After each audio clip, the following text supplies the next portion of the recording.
Hello there, this is Strife and Grimbone, the walkthrough creating a module for Pathfinder 2nd Edition in Foundry VTT. So after a brief hiatus, we're continuing to flesh out the swamp encounter. We had previously done the random encounters and now we're going to do the keyed encounters. Looking at the journal tab, I have decided to remove the note of the beast folk within the swamp and put it in its own heading there, and I'm going to remove the K label there because lettering and numbering system has involved doing a letter followed by a number, and the number is the key, so we should instead do K Sunken City Encounters.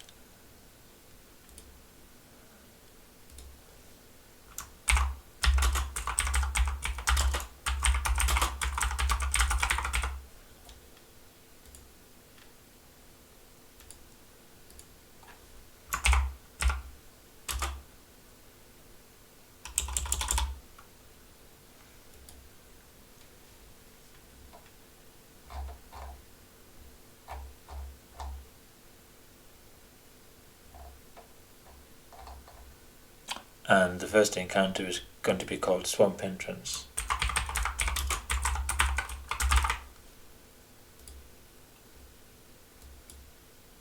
And we're going to number them right round from 1 to however many they are for all the different levels. So we should add in a label here, shouldn't we? So we're going to the Journal Notes tab, copy it and paste it there, and it's going to be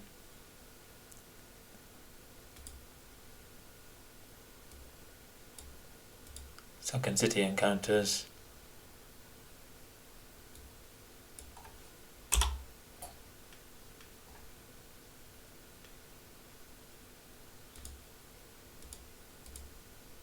and it'll be a K.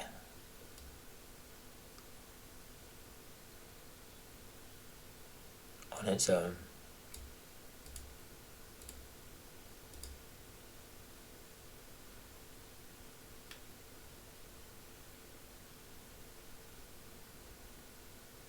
Rather than another K, let's just change it there.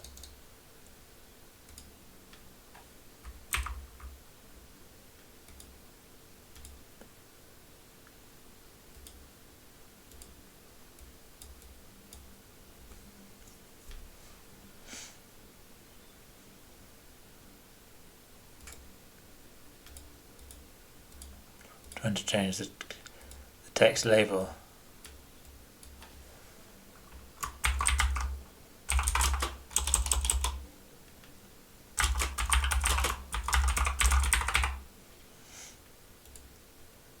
Yeah, we just want to do it without the K. And move that up a bit. Shift to get fine control.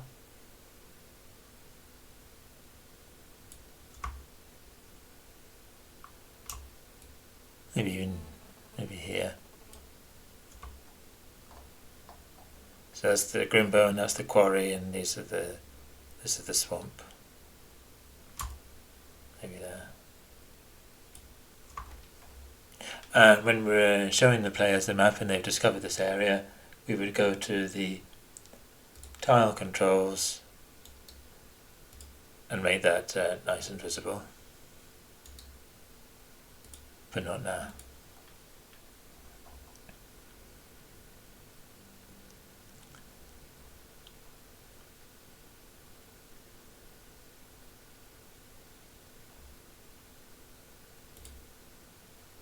Oh, we've done that wrong there, we put that there, it should come in that tab, and at the bottom, yeah. So Swamp Entrance is the first one.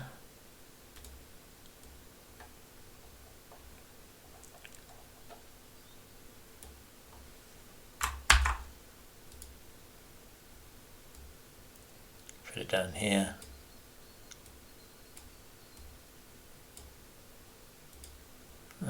editor there.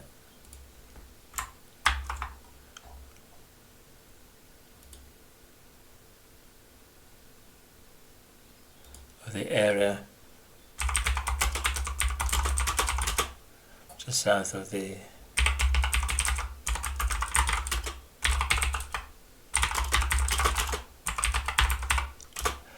an initial search of the area just south of the illusion of the swamp area.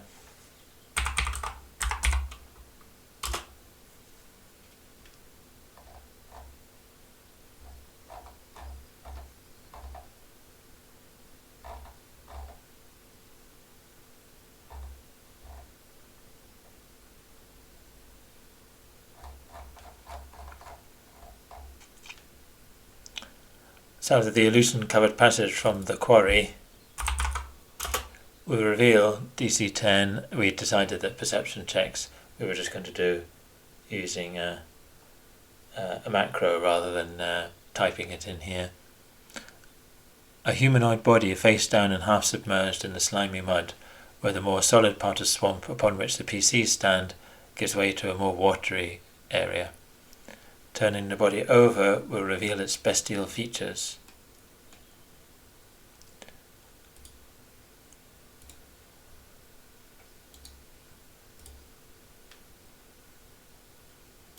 So we're in the swamp now. If the GM judges that the PCs would have met orcs, don't think we need capitals, they see the humanoid as being of orcish ancestry. But they also note that the appearance is not quite typical, like that of an orcish tribe with which they are not familiar. A DC 15 medicine check on the body will reveal hundreds of tiny puncture marks over its skin. A critical success will indicate these were made by many leeches.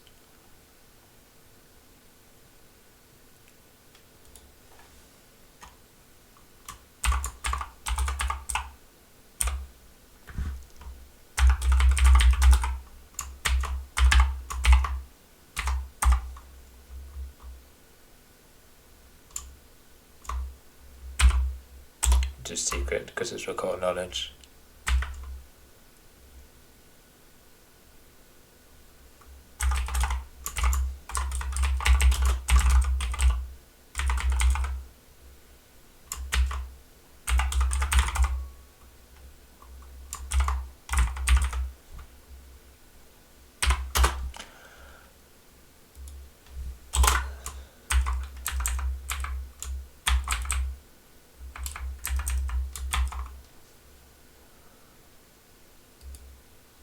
Yeah, I've forgotten how to do the checks. Let's see if this works.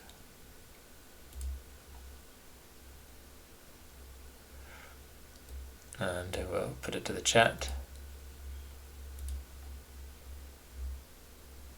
We didn't need the inverted commas.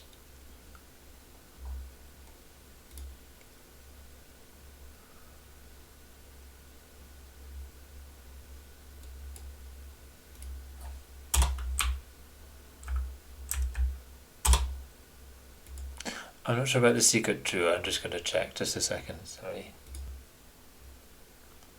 So it's actually traits secret, it's just basic true is where you'd use that format rather than traits. Let's get back to it then.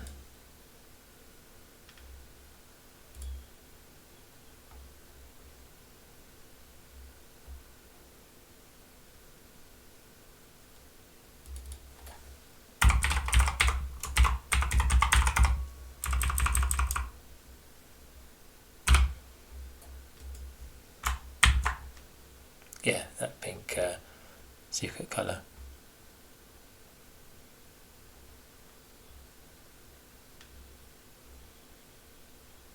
And we have a message here. So the body wields a silver-tipped spear and silvered breastplate of ancient design. It bears a stone tablet kept safe in a pouch. On the tablet is written in simple Taldane,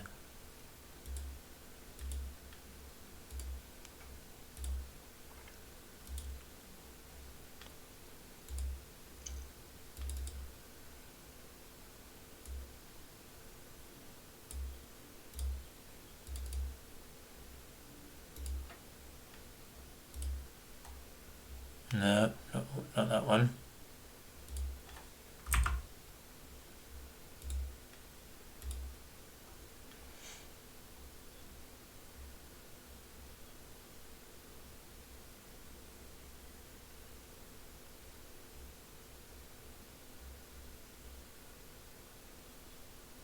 Don't have it instructions. That's the one.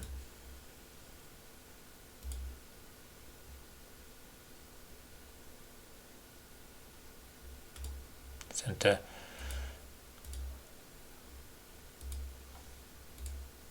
Do all beast folk keep to path, do not go in water. Follow townsfolk signposts. N for who?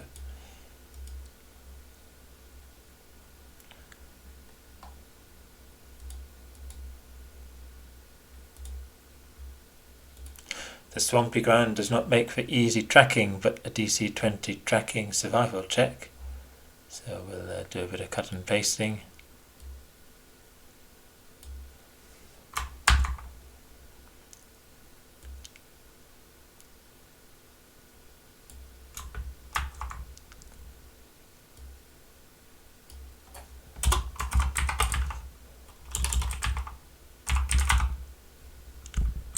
And then we'll make it secret.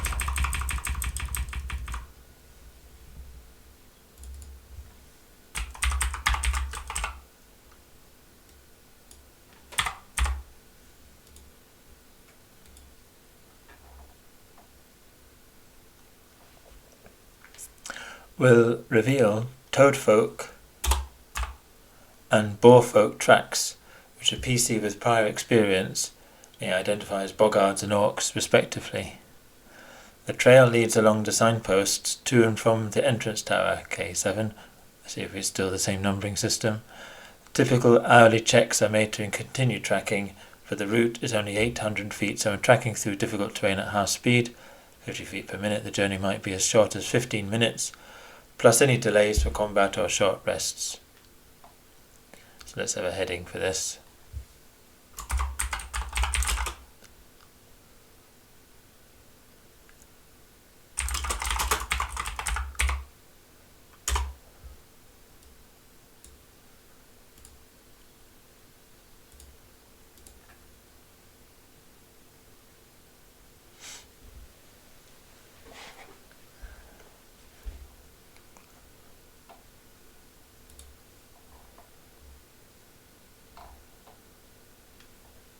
Okay,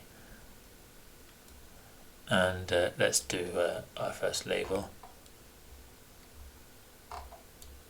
That's the first signpost skeleton there, so we'll have it around here. Let's copy the format from previous ones.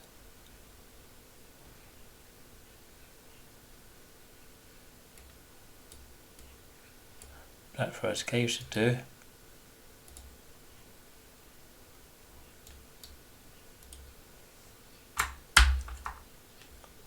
Set it to journal notes and then copy. And we're on the swamp.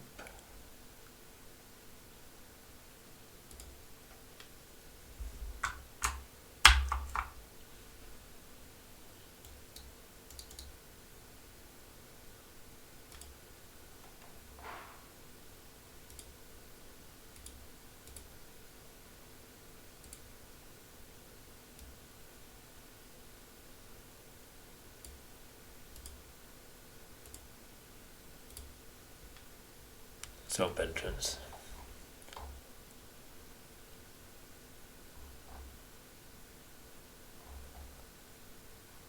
Text is a bit small, isn't it?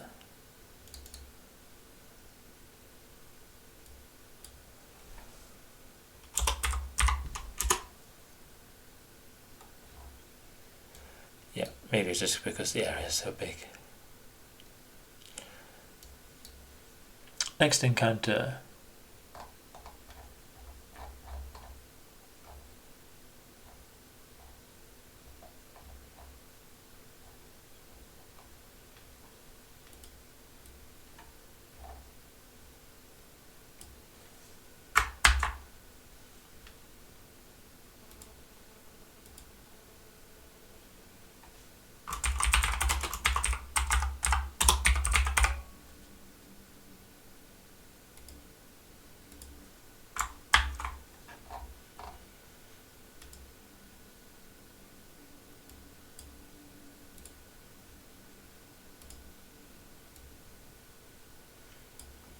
When the PCs move within 40 feet of this point, read the following. Let's get it in the right colour.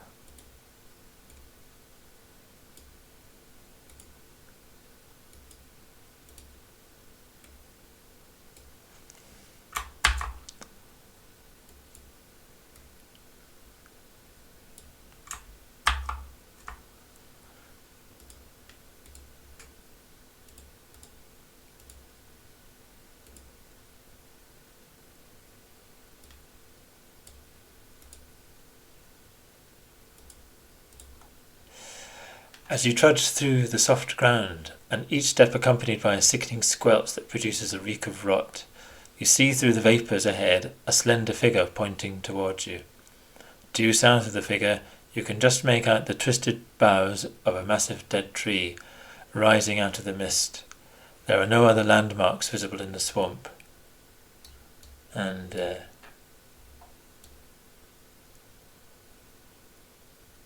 there's the tree there.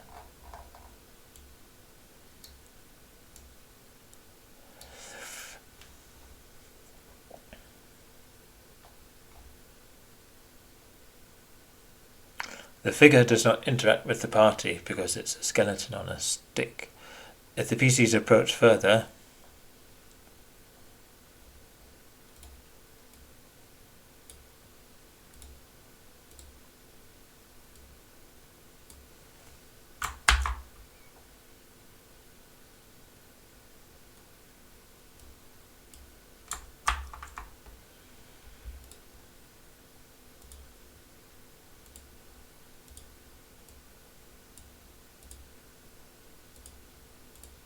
the figure appears silent, deaf to your greeting, and as you approach you see it appears to be a scarecrow, not a person, with a pole or spear propping it up, and then you realise it is in fact a human skeleton, dressed in the typical garb of the Grimbone townsfolk, impaled upon a silver-tipped spike, or pike. The party may now realise the message's grammar was not at fault. They are in fact townsfolk signposts, rather than the townsfolk's signposts. Nemo had erected these to gain maximum attention from any beast folk unfamiliar with this part of the swamp, as the nature of the signposts would appeal to their sensibilities. If the PCs do not realise the skeletons are grisly signposts, they may head due south to that giant tree. This might lead them further south on a detour to the Bog Mummy's Tower. Only when they actually reach the skeleton is the next skeleton in line barely visible to the southwest. Each skeleton is set to point with one hand to the next skeleton in a long meandering line from the ancient chamber's entrance tower to the illusion-covered Grimbone quarry exit. The skeletons obviously point towards the quarry rather than away from it, making following them in reverse a case of having to search for the next skeleton in line through the swamp fog rather than heading in the indicated direction. When the PCs know what to look for, the next skeleton can be made out. So, here's where they need to go, and two skeletons there. The first skeleton points north to the next one, which points northwest to the next one there. Obviously it's easier to follow north because that's where the beast folk are going, but pieces are going to have to go in the opposite direction, then up to that one there.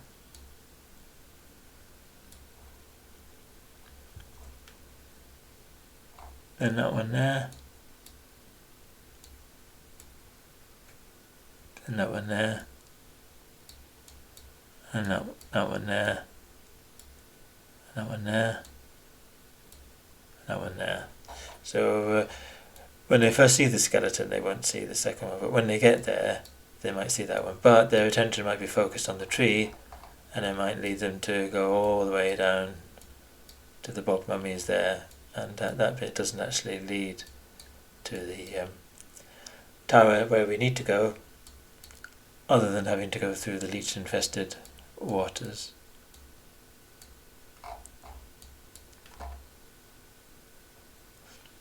So, I think I have a picture.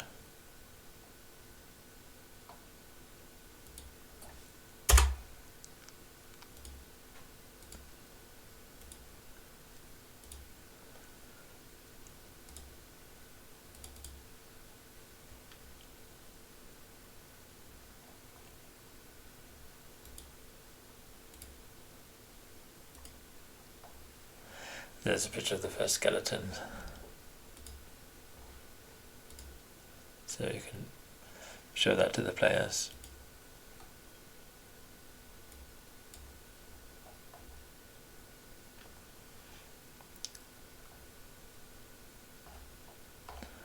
So that's the first sun's post. Mummy Detour.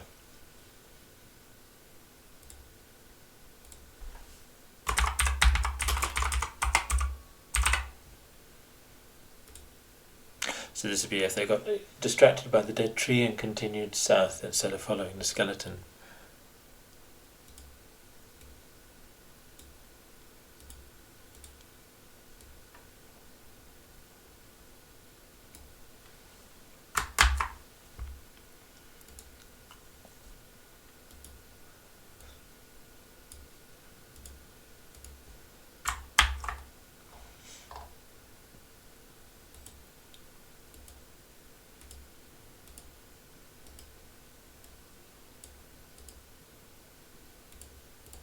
The vapours part to reveal ahead to the south a looming stone shape, 20 feet wide. It appears to be the ruined top of a tower.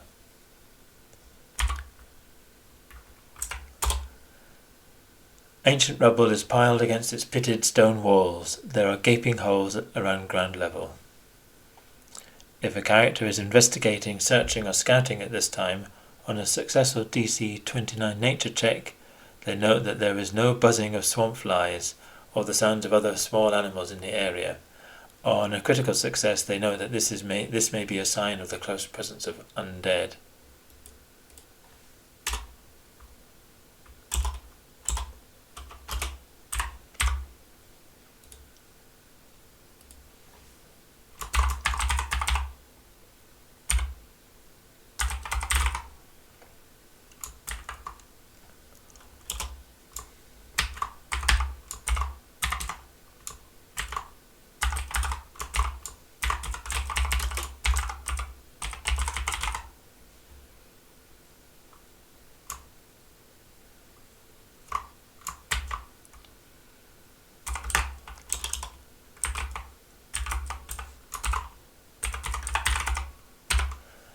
And so recall knowledge check should really have the secret trait, because you could get a critical failure and get wrong information.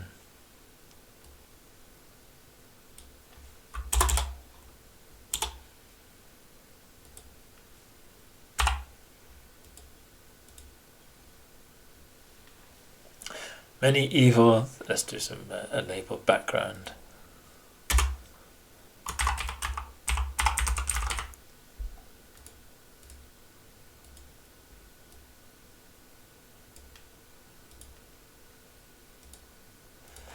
Many evil Thessalonians drowned in the upheavals and floods that destroyed their city, and some became naturally preserved as undead, bemoaning their loss and laying dormant through the ages until the close presence of a living soul should awaken them and rekindle their hatred for those who remind them of their lost homes and lost lives.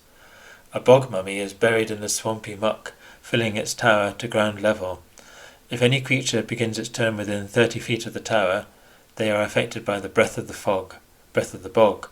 They feel as if their lungs are filling with water and must make a DC 19 fortitude save or be unable to speak or breathe, a new save every turn. If successful save, the creature is immune for 24 hours.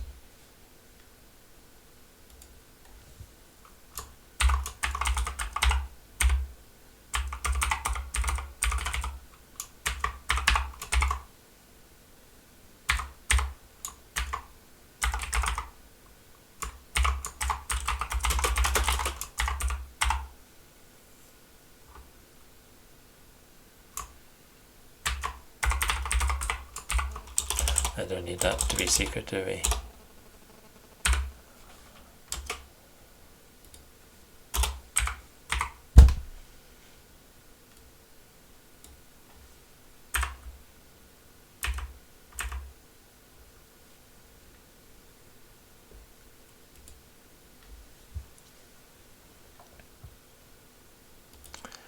There is a 5 foot wide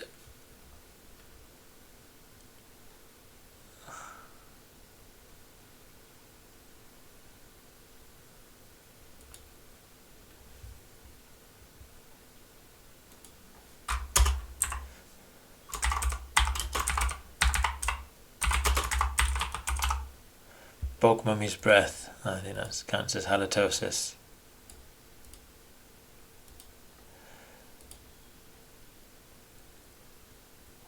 There's a 5-foot wide hole in the north side of the tower. Inside is a simple circular area.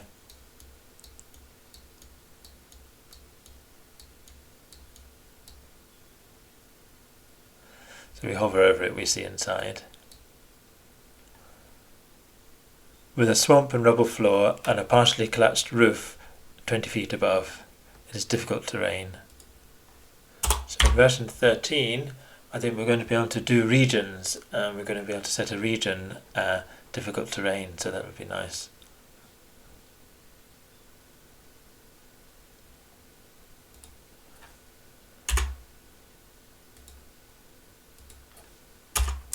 Bog mummy combat.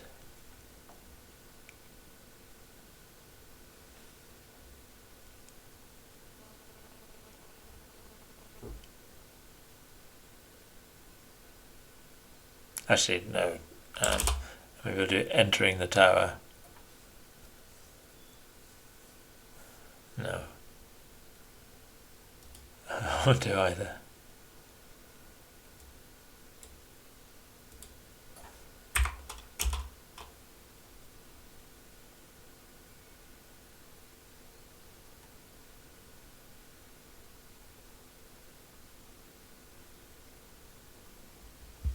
And we'll do a bog mummy.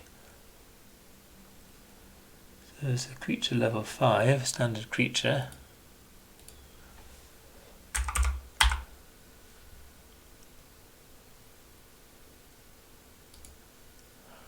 That looks like the one. Import it. Put it in our creatures.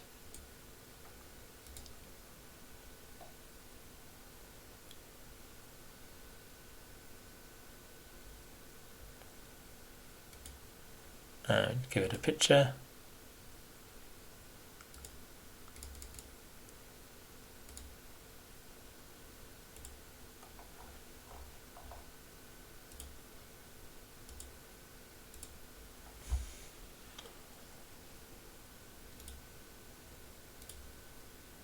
There we go. And our token.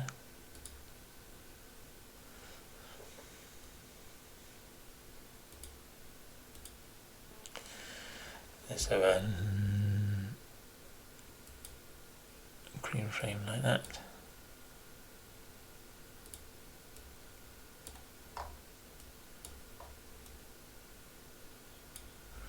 Like that maybe.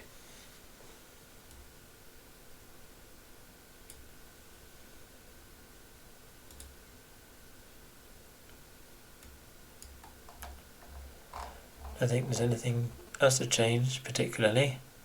It describes the breadth of the bog there.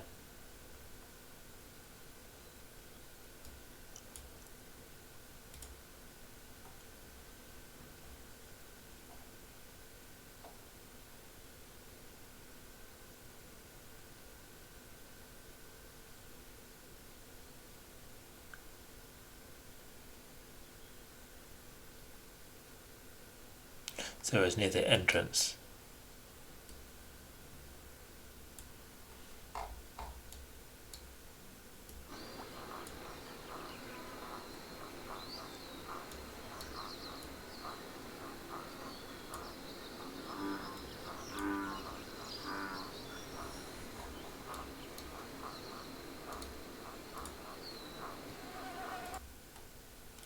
There we go, he's hiding there.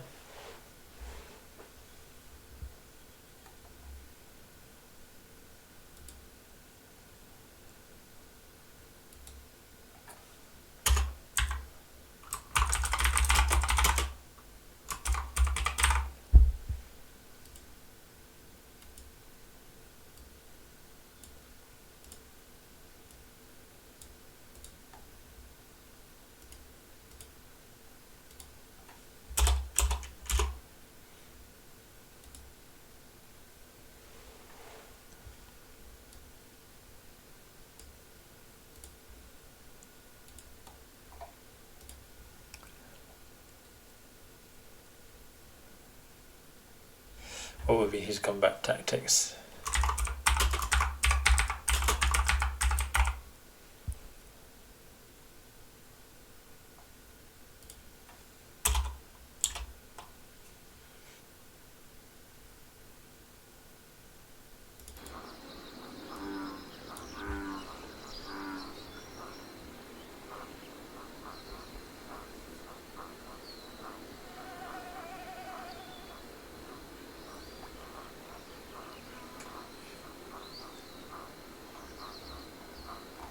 It doesn't really have any combat tactics. Its tactic is just to do that bit there. Let's just leave it then.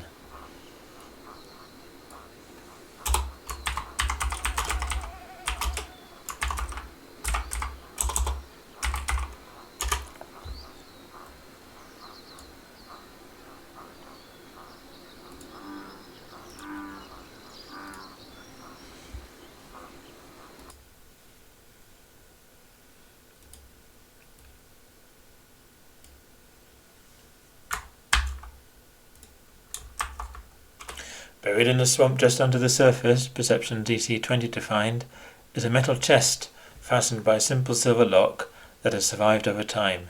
Inside is a silver signal whistle, non-magical, copper coins that have long since turned to powdery salt, and a chrysoprase, if that's how to pronounce it, gem. So let's see if we need to do a chrysoprase gem of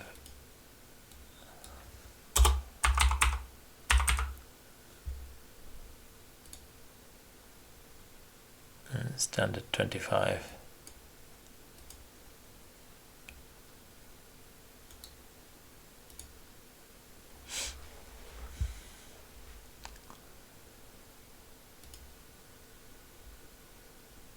It's in there under items already, so we'll just edit it to 50 silver pieces.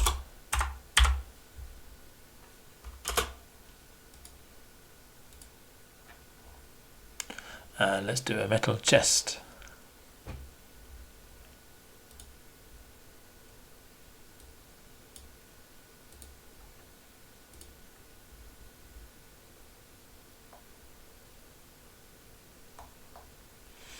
We'll edit a cultist chest.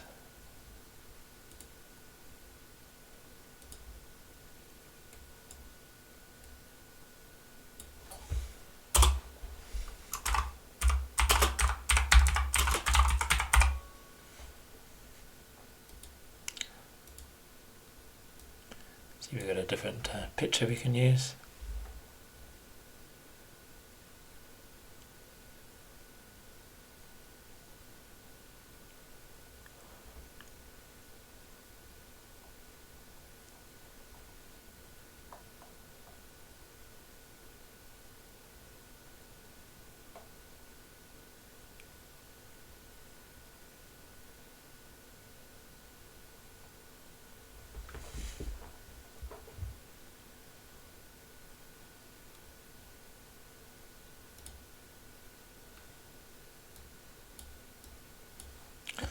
There's a wooden chest there.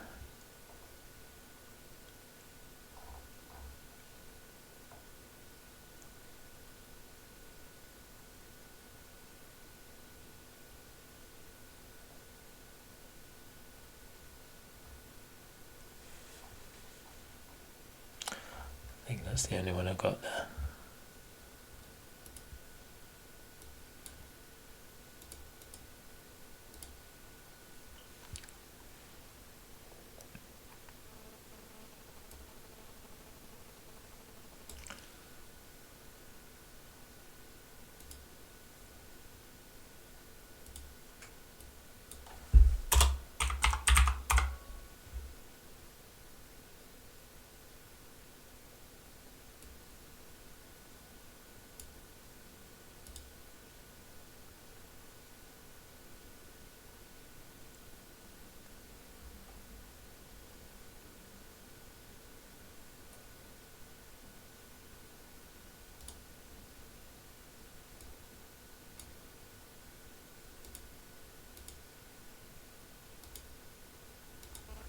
Okay. So whistle.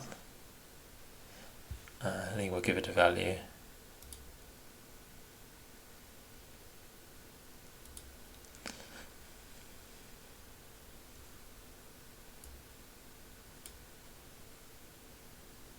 So if we edit the compendium version of an item, we are not able to do so. For example, if you get a shield from the compendium and put it straight on your character, you're not going to be able to edit the shield to attach a shield boss to it.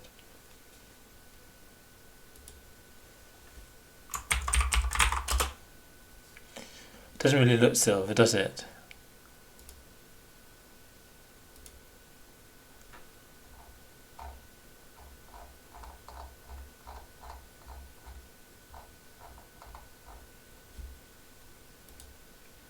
So we just change it to bronze, but we'll give it a better value.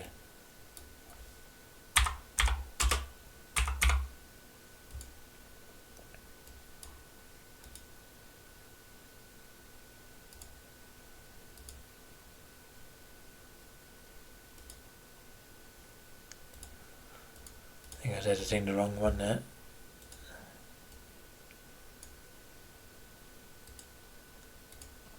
Right, that's done.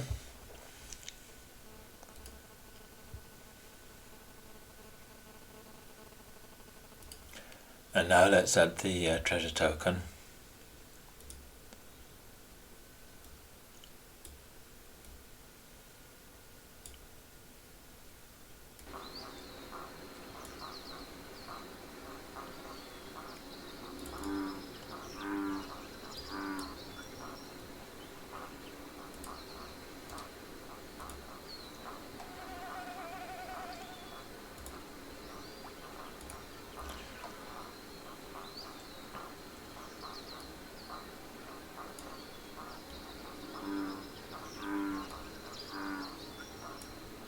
There we are.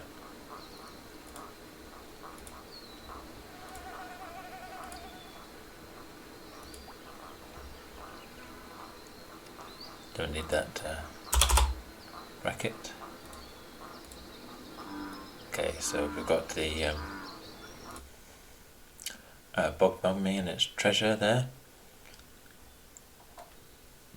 Next encounter is Mudwretch Guardians.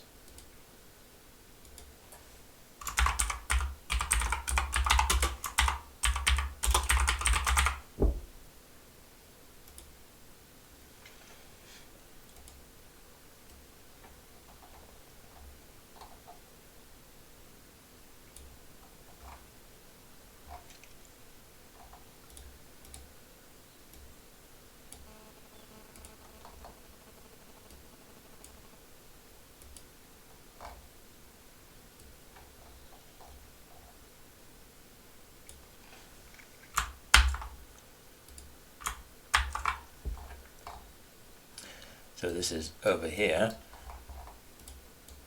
If the PCs had followed the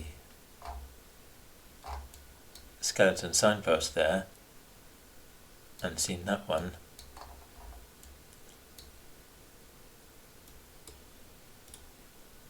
oops, swamp.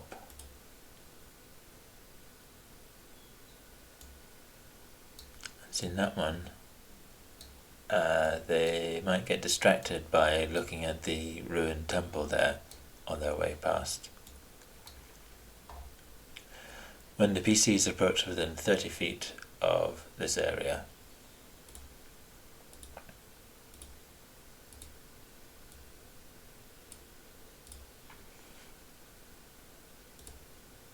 you see tall columns rising up through the swamp. Though ruined, they form regular lines. Perhaps this was what remains of the upper floor of a submerged building, possibly an ancient temple. The temple has long since lost the patronage of any deity, but the weak magical aura that surrounds it nevertheless means that its elemental guardians have not abandoned their ancient duty, though they may have changed in the process. The temple ruin is guarded by 4 mud wretches. If a PC approaches within 10 feet of a column, if they veer even slightly north of the straight line from the second skeleton signpost to the third, well, perhaps a little bit further north than that, isn't it? Nearly, well, within 10 feet is around there. I'm just gonna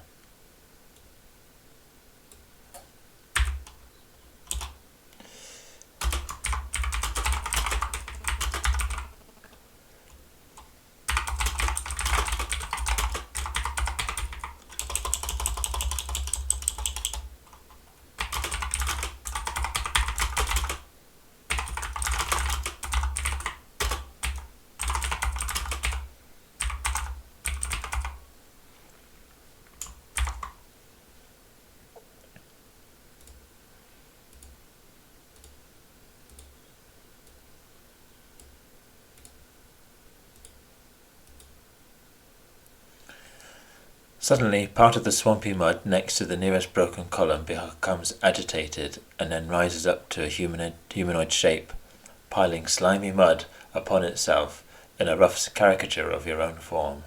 3 other blobs similarly form themselves among the columns.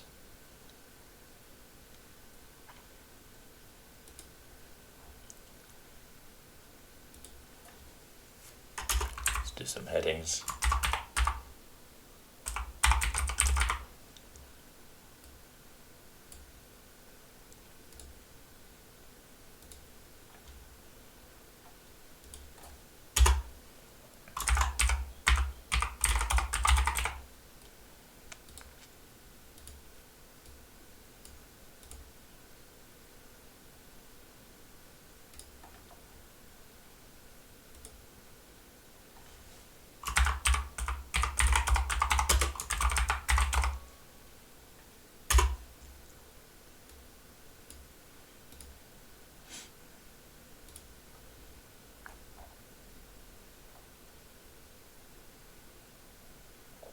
And so we'll do some mud wrenches.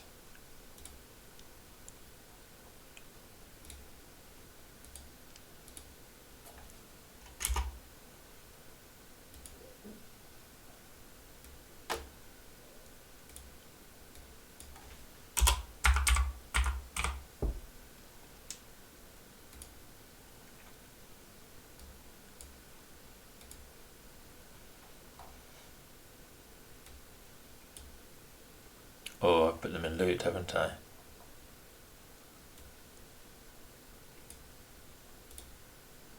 That's more appropriate.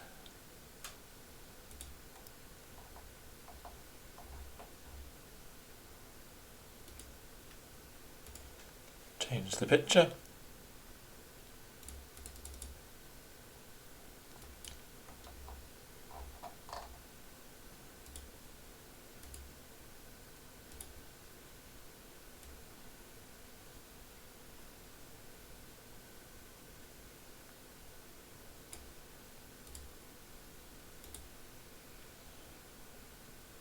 Make a token.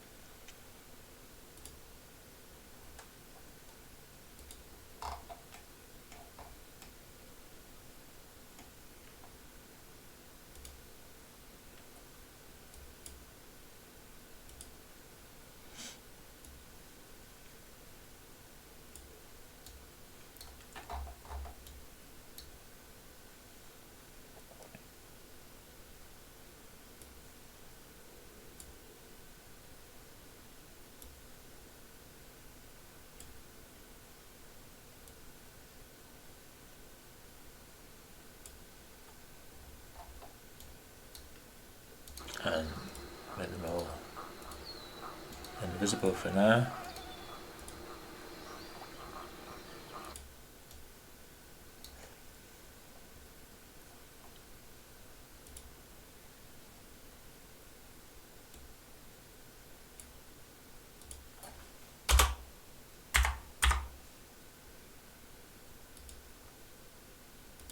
How's that looking?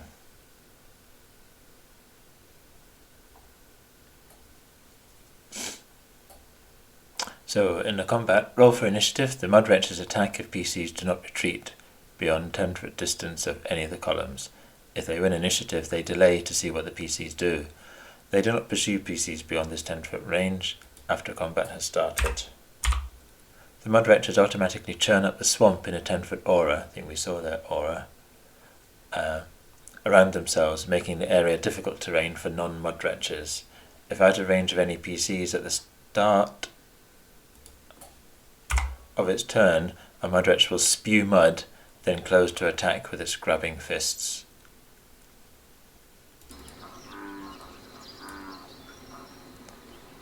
This is its spew mud action, a 20-foot line of pressurized mud.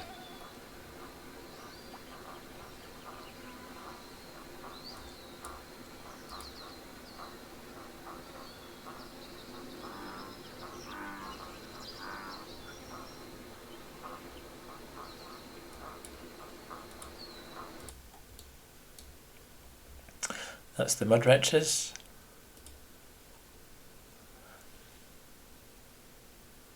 And then there's some more treasure here.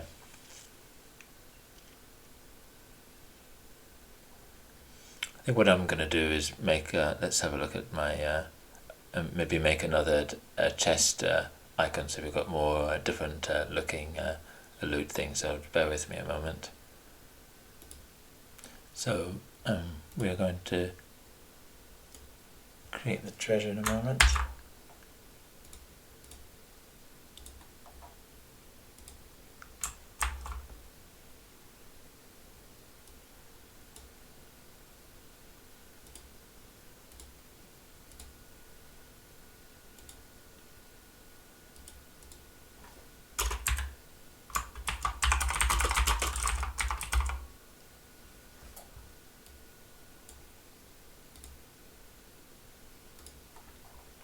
In a small silver chest lying on a tilted marble slab and fastened by a poor lock are 4 silver climbing bolts,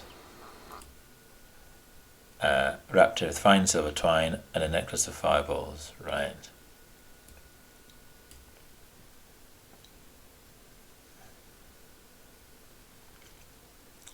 So we'll edit this or duplicate it.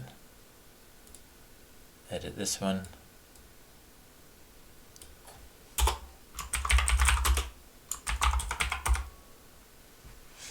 And change the picture.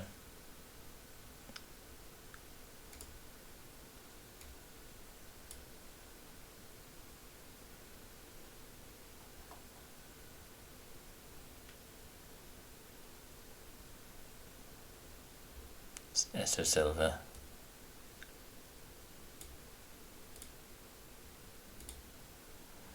Okay, and then we'll make a token of that one.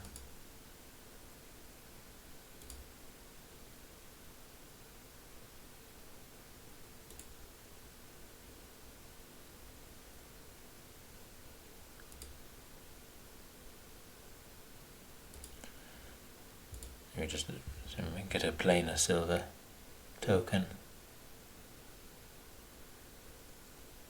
frame.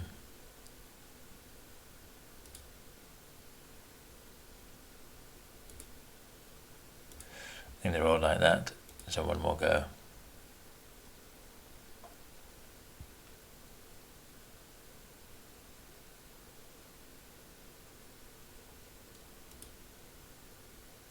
Okay, that one.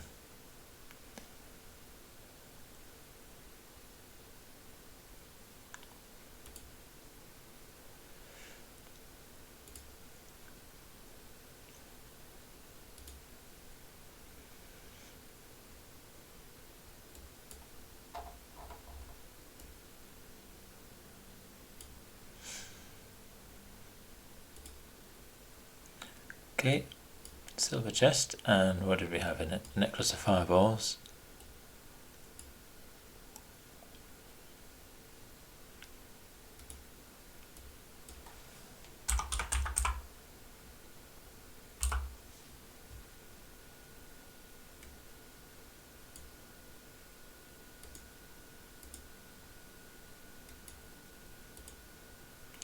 And 4 silver climbing bolts.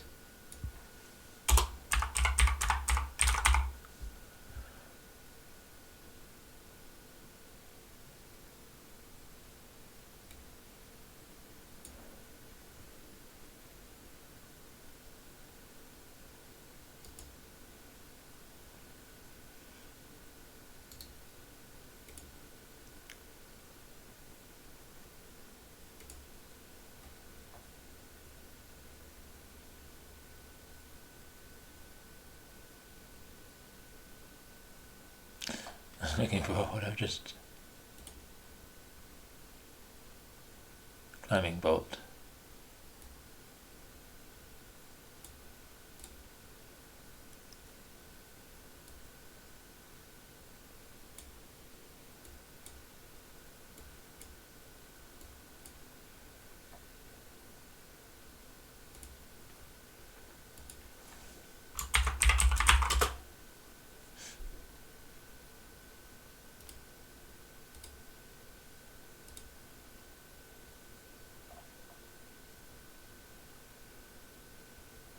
Okay.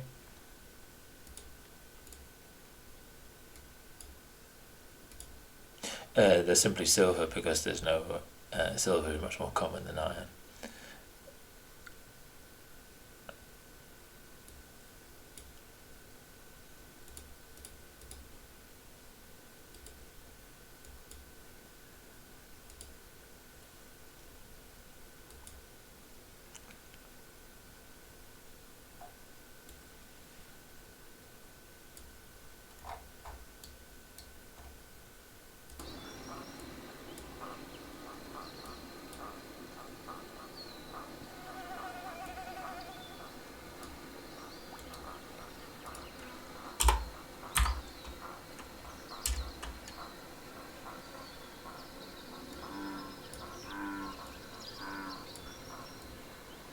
I'll put it behind it so people can just zero elevation, but put it behind there so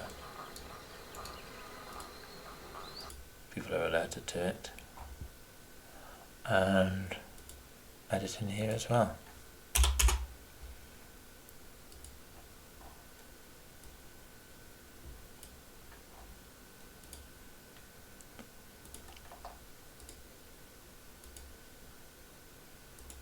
Okay.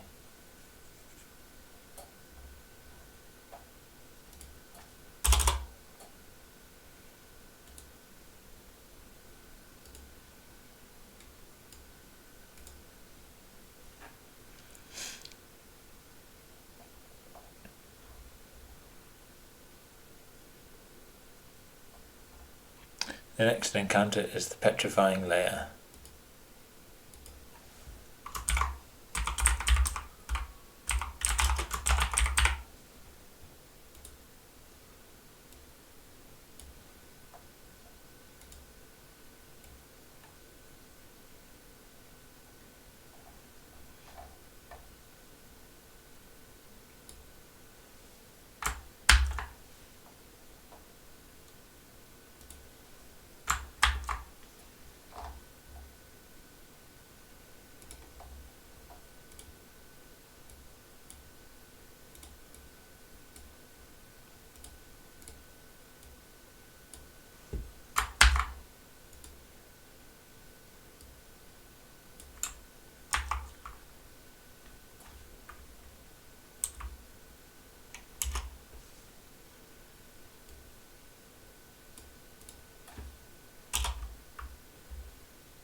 Details of this tower can be seen from 70 feet away, for example at the third townsfolk signpost.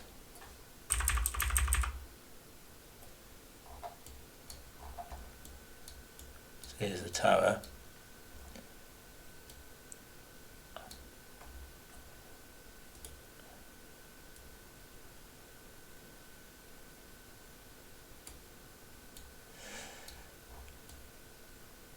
So that they may be tempted to cross the water and explore it.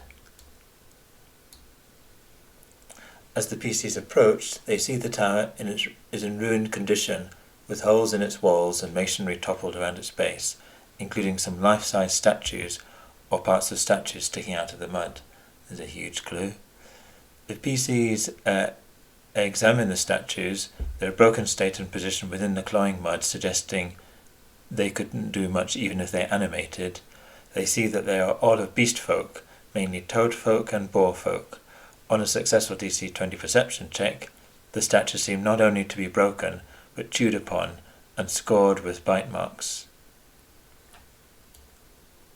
The tower is a gutted shell, 20 feet in diameter, and inside is an open space 60 feet high. Rubble has created a 10-foot slope from south up to north. There's a 5-foot wide hole. You can see it there. There's a 5-foot, which is 10-foot wide, isn't it? Let's change it to 10 feet.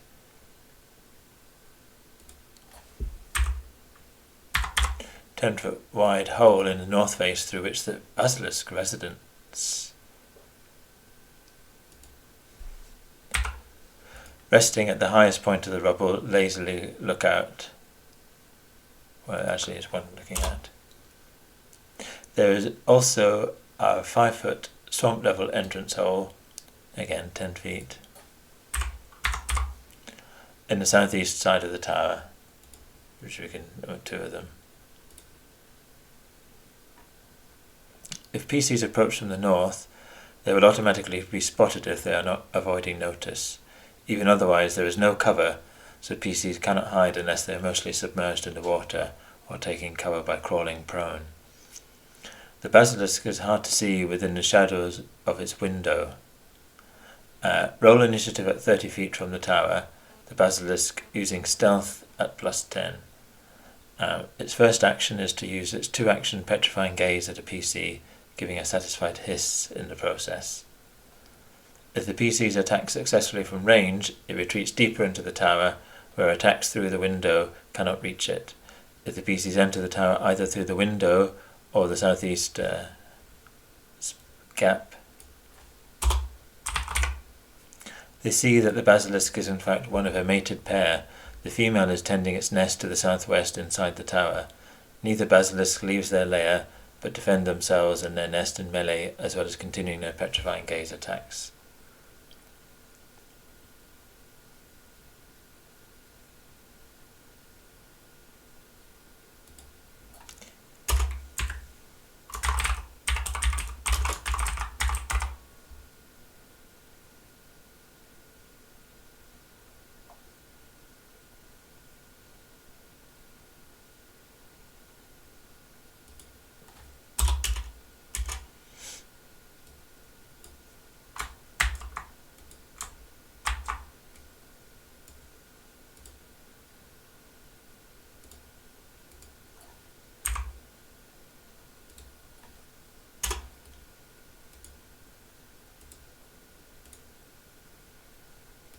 And now we'll do the basilisk.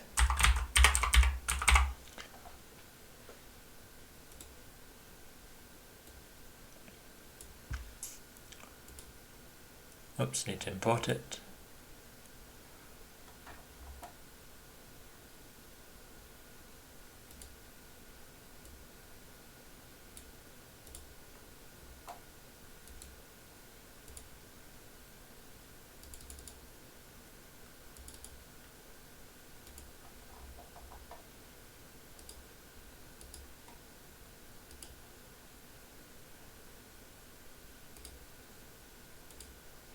And the remastered became distinctly less 8-legged and distinctly more snake-like, as the original basilisk from mythology, I suspect, was.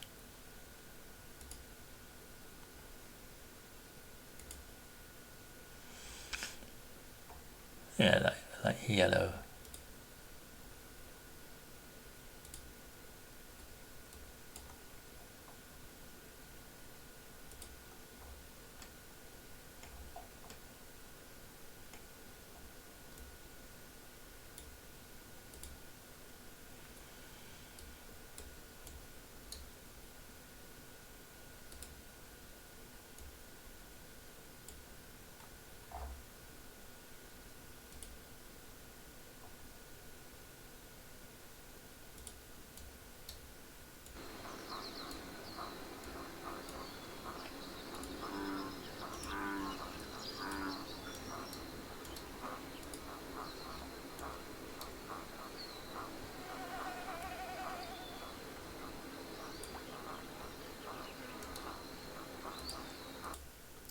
And there's the female.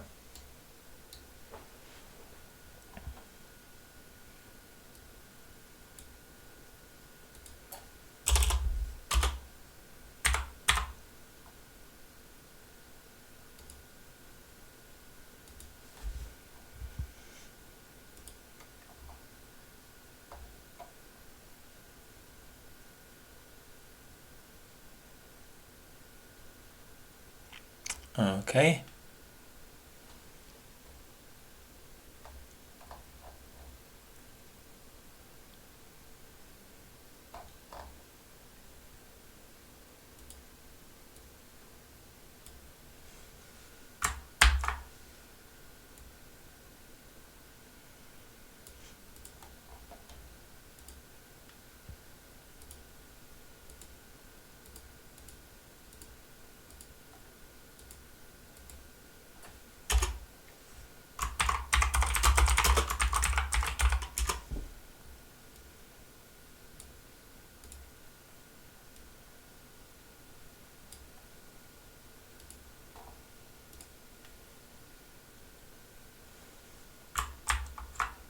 The basilisks keep no riches, but perhaps their greatest treasure is their own blood. When freshly killed, the blood of one basilisk will cure recently 1d3 petrified creatures. 1d3 recently petrified creatures.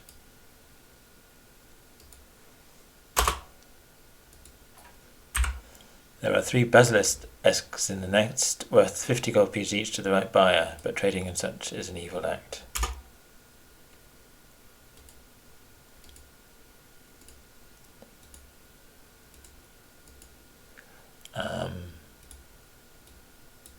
Let's see if I've got egg anywhere.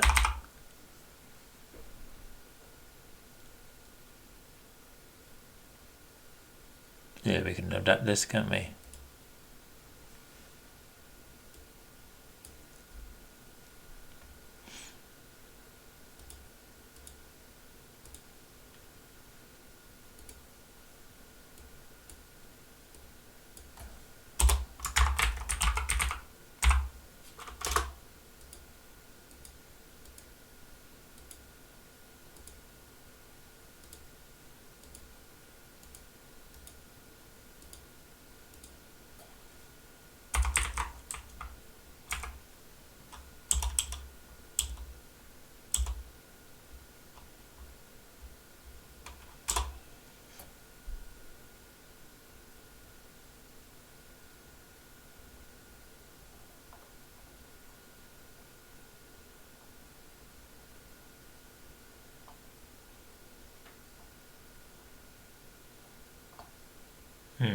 I'm trying to just make it a treasure item. If I was to make the item from scratch,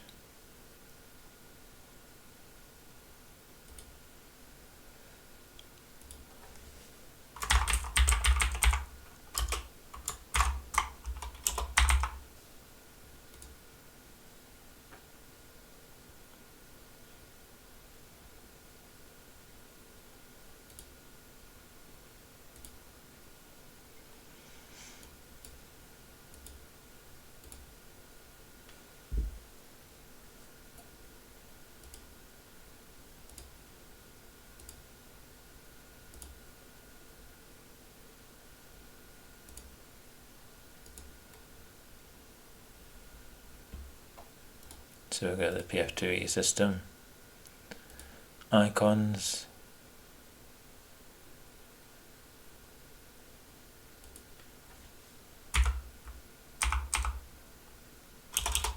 it's not going to work, is it?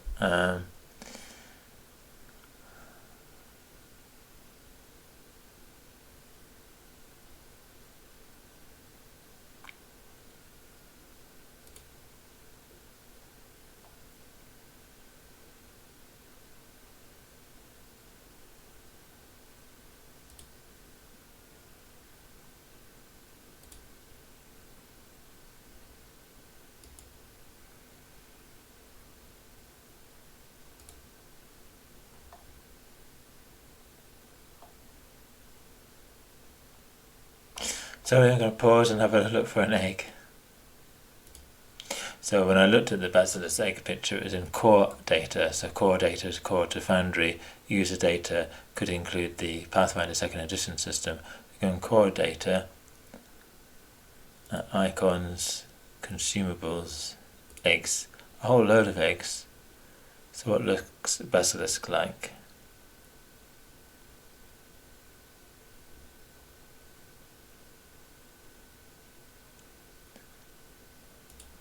that one.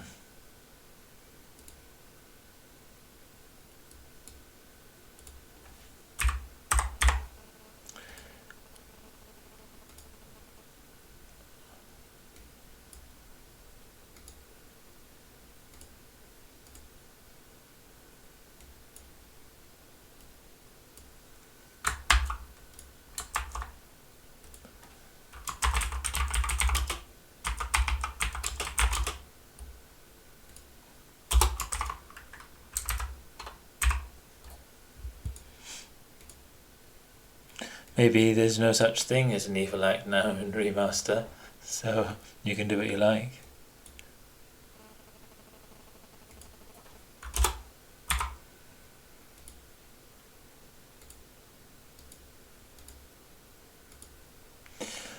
So our basilisk egg is not there, that's delete that one.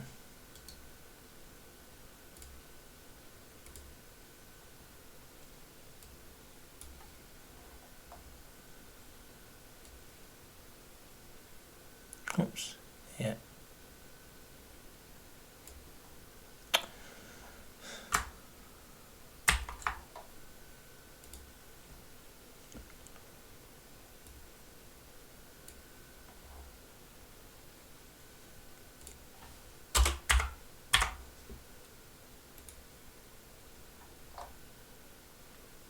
So because they're just items loose, we can just take them straight from the journal rather than make a token for the treasure.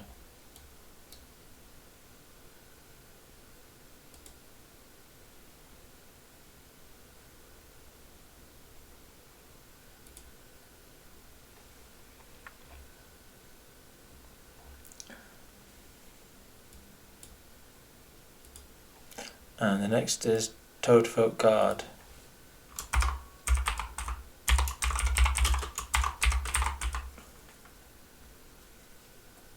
Guards, I think.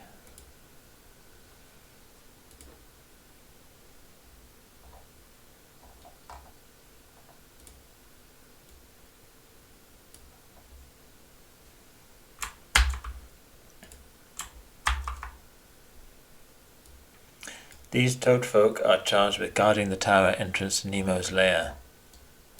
So we're going to be here now. This is a duty they are happy with, as wallowing around in a filthy swamp is what they would be doing anyway. They are hiding with only their goggly eyes above the surface. They will automatically notice any PC not avoiding notice, and the latter will only be possible if a PC is invisible, somehow has movable cover, or is also submerged. I think the old hiding under a haystack or hiding inside a barrel and inching away along, I don't think that's going to work, unlike in Divinity Original Sin. When the PCs approach within 30 feet, roll for initiative with the Toadfolk Warriors and the Swamp Seer, who floats in the centre of the group and looks like a particularly fat Toadfolk, using Stealth of +10. If a PC wins initiative but does not match the Toadfolks,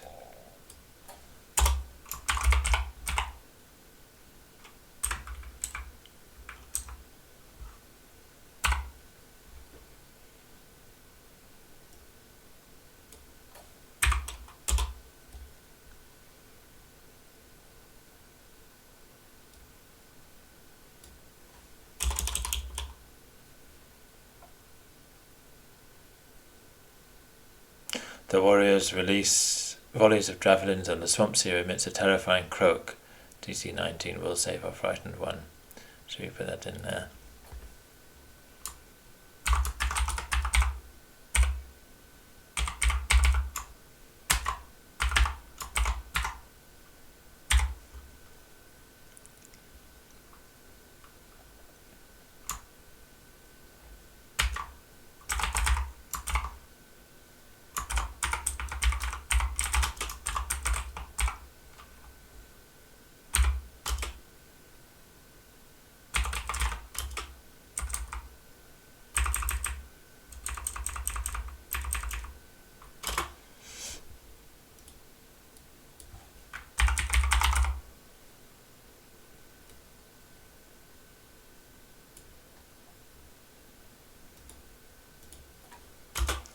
Add the 1.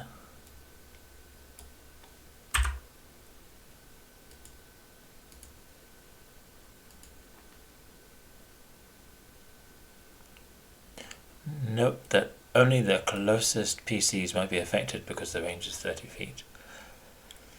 On their second turn, the warriors will move out of the water to the PCs using their tongue grabs to select opponents and start to melee. The swamp seer will fire off its acid arrow and then raise a frost from the safety of the water and emit its destructive croak if PCs get within 15 feet. So we've got all the combat there. Let's do Toadfolk combat.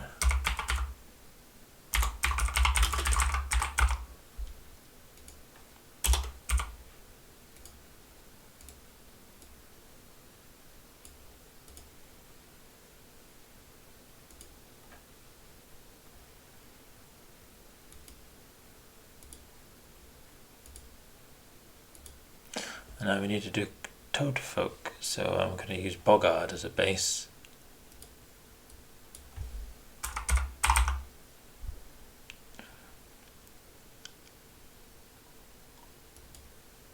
Yeah, this one.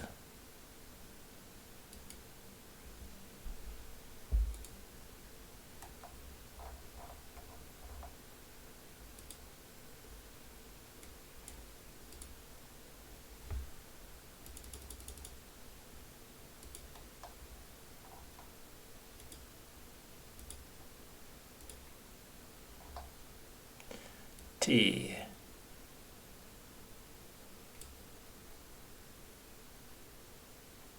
Oh, I've already got them, haven't I? No, don't need that. Because I did the Wandering Monsters.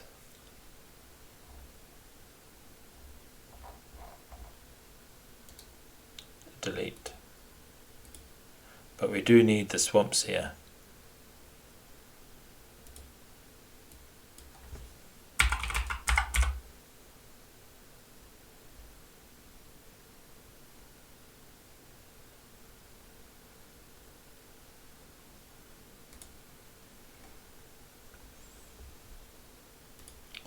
Import him. And we're calling him Toadfolk Boss.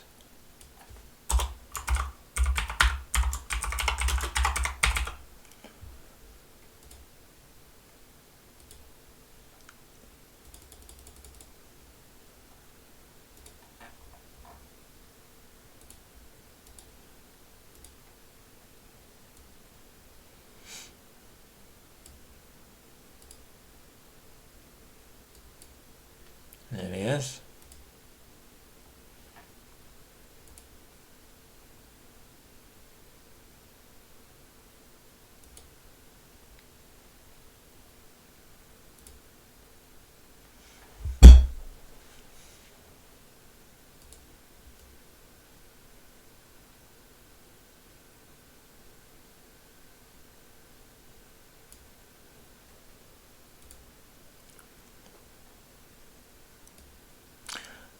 Let's review what he's got.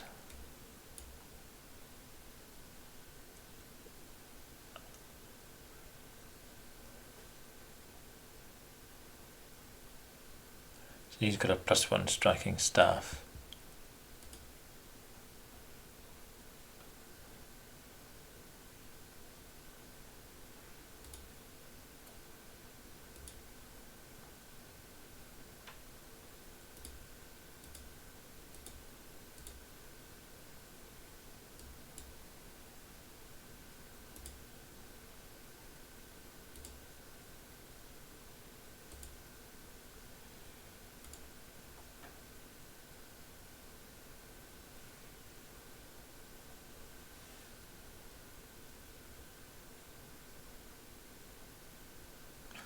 And it's striking, so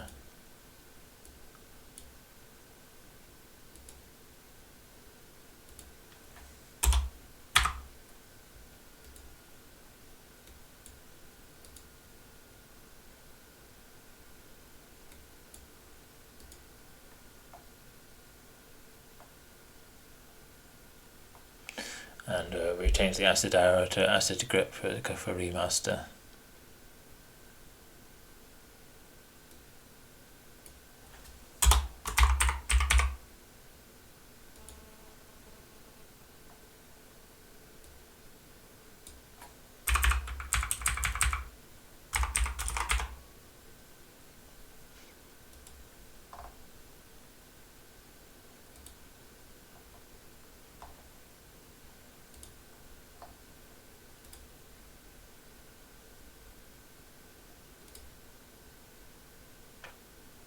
And we've got its abilities there.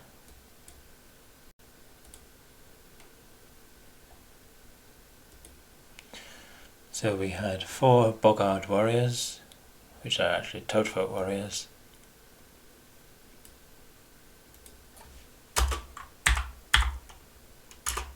And 1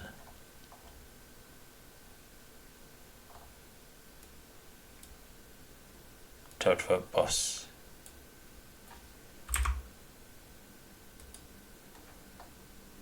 And let's put them in here.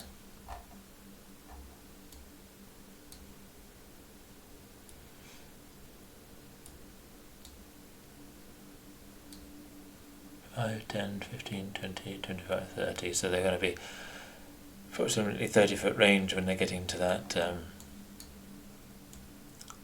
skeleton signpost.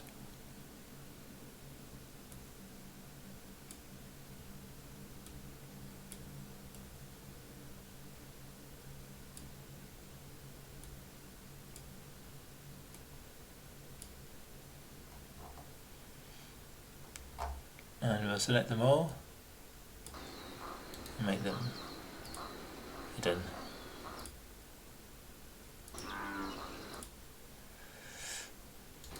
Hidden, yep. And should we do them submerged?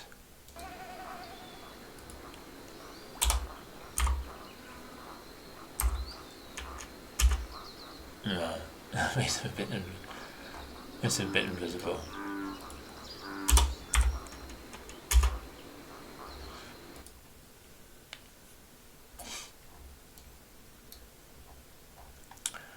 Okay, I think that's the Toadfolk combat done. Between them, the Toadfolk carry 23 gold piece treasure as well as Swampseer's magical staff.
I'm not sure that's going to work, is it?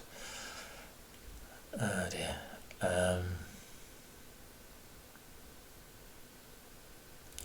fact, it's definitely not going to work.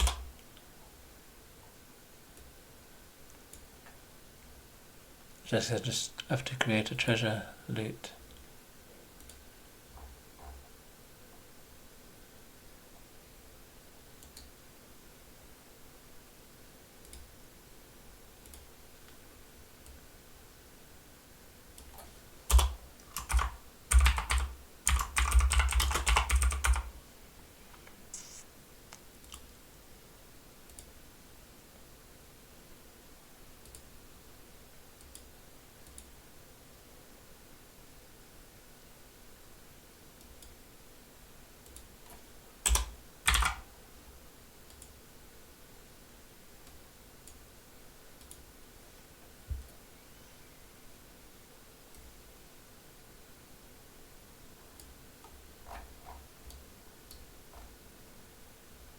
So I'm not going to do it, I'm just going to put it on the Swampseer.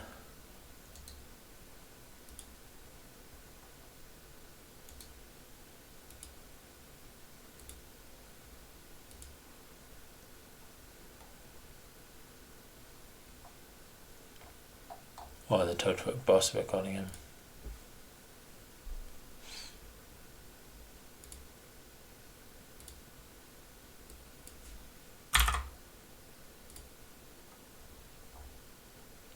And they can just loot the body, can't they? That's fine.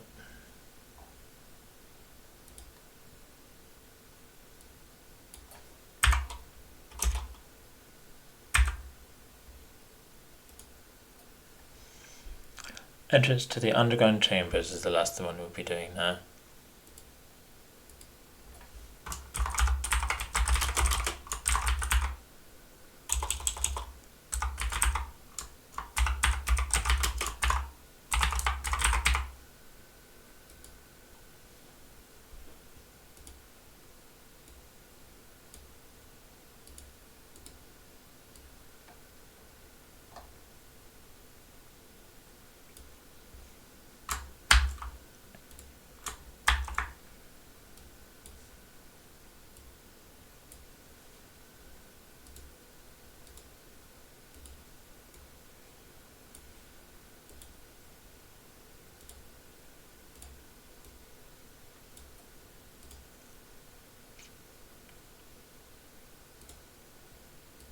Another tower looms in front of you, leaning over at a distinct angle.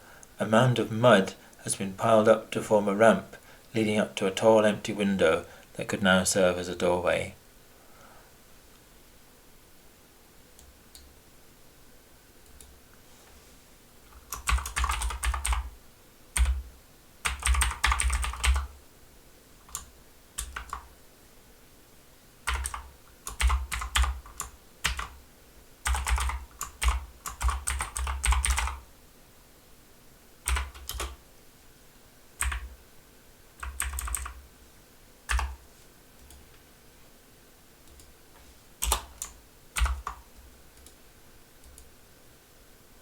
DC-10 survival check will reveal that there is a concentration of beastfolk footprints around the base of the tower and up and down the earthen ramp.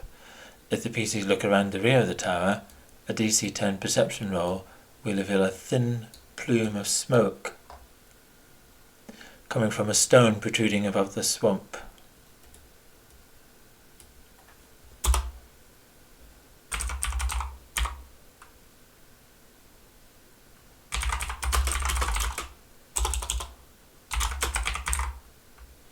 Southwest of the tower. On closer examination, the smoke is seen to come up through a crack. Come up through a crack in the face of a stone that might once have been part of a building. Right.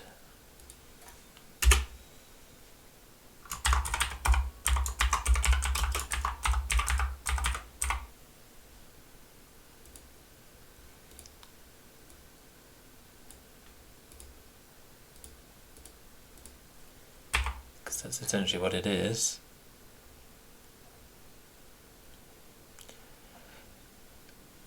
Only a small creature could squeeze through the crack. After 5 feet down, it opens out below into a shaft that leads to the beast folk barracks.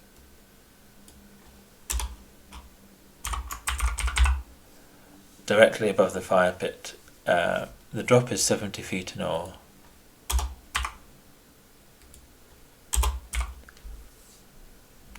Listening at the crack, faint grunts and shouts of bestial humanoids can be heard echoing up from below. It would take a brave, small PC to make the descent, which would require rope, as the way the crack opens out means it would be a near impossible upside-down horizontal climb to reach the vertical open shaft wall. The wall is otherwise a DC-20 climb.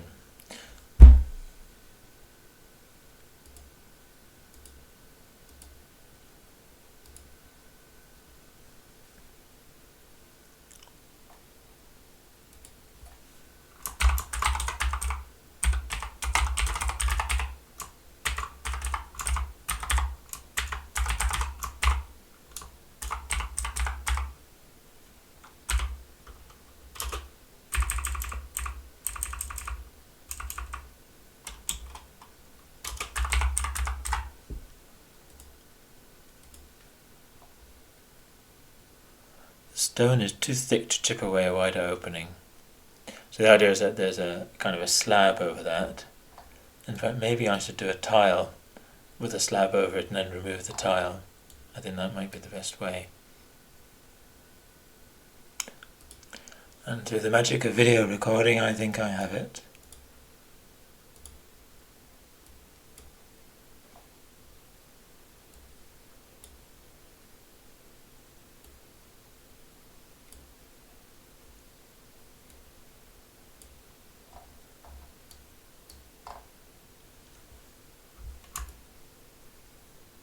Oops.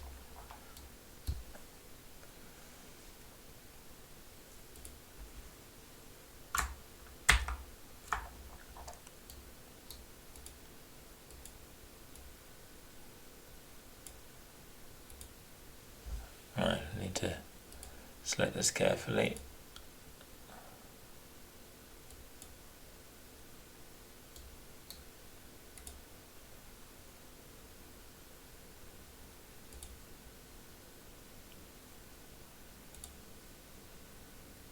There it is. Oh.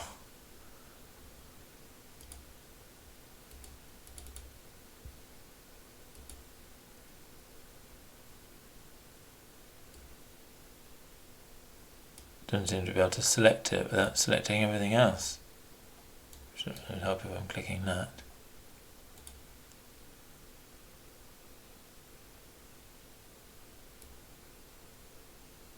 It's better. Right, shift.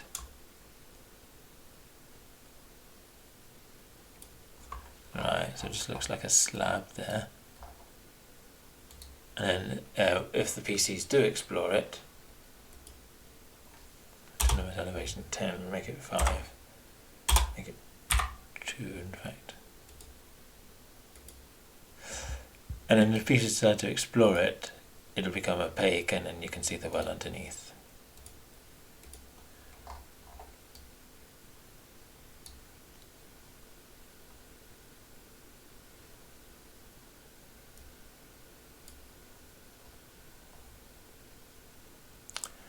The crack is also wide enough to fit an oil barrel, Dropping the barrel down to the superheated fire pit will cause an explosion, killing all the beast folk in that room. The PCs will feel the ground shake.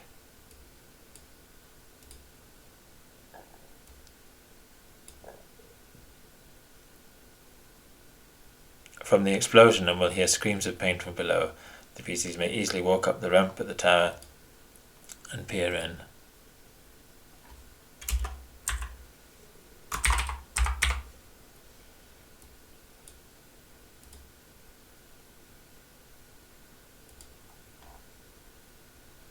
There are no traps, so let's have that at the top, I think.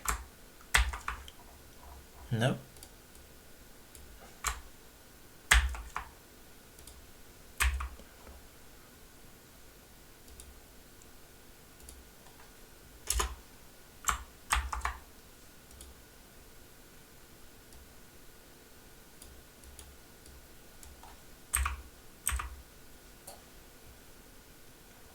Yeah.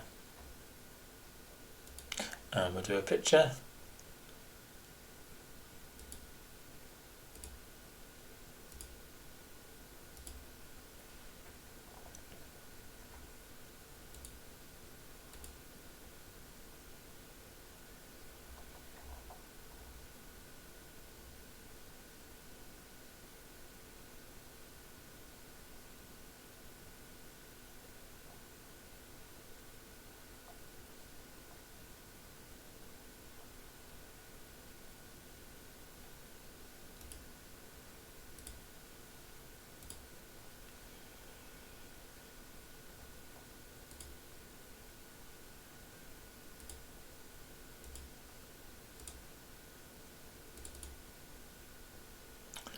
So I should describe the skeleton, shouldn't I?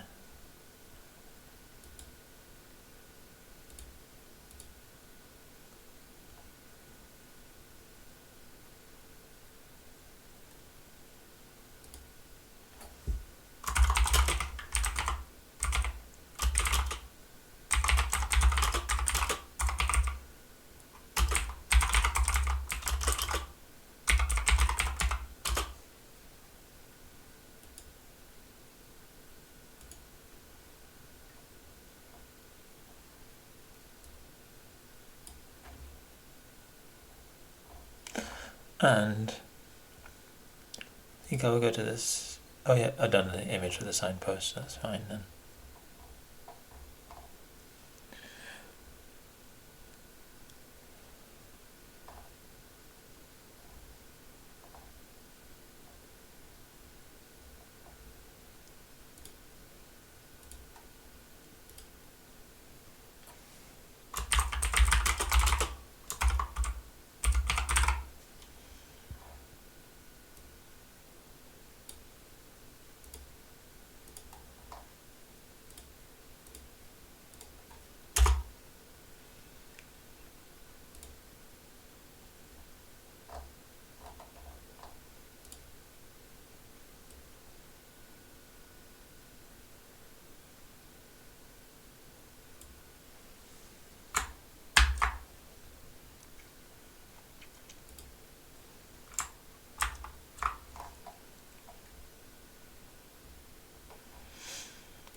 Right, let's do this right.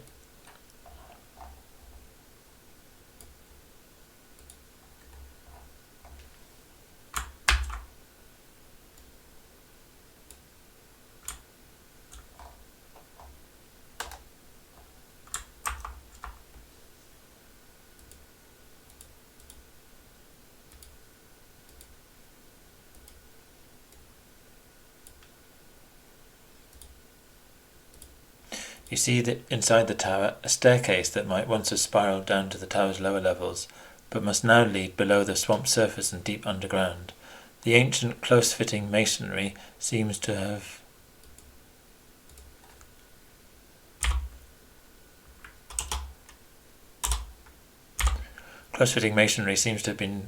kept out the worst of the swamp water from inside the ruined tower, but the walls and steps are nevertheless slick and slimy. This would make the climb down particularly disconcerting, as the staircase is tilted over at a bizarre angle to the same degree as the tower is seen from outside. Just inside the entrance are two old barrels with black fluid leaking a little out of their bottoms. The barrels are filled with oil drawn from the pool found by Nemo in the mines. The barrels are 2 bulk each. This oil does not burn explosively like alchemist's fire, but can certainly sustain fires, and a large amount of thick burning oil poured on a creature will deal significant damage. Nemo and the beast folk use it as fuel for cooking and warmth, and for defence, as there is little to no wood to burn in the swamp. So we'll create some oil barrels. See, we've got oil here.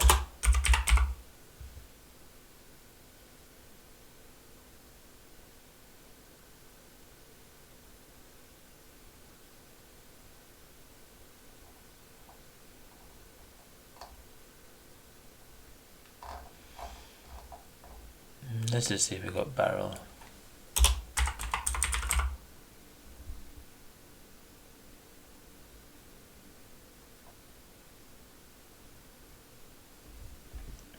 I'm going to see if I've got a token that's a barrel.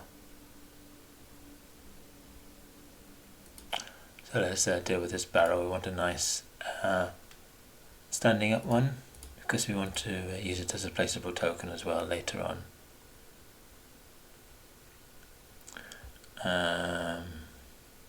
User data modules.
So I want to really create it as a loot, and I want to be able to loot it.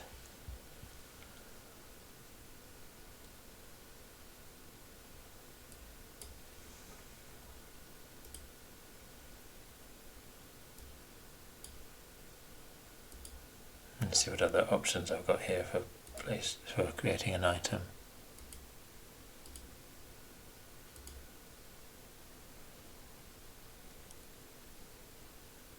Not really many, you know. I will just do loot then.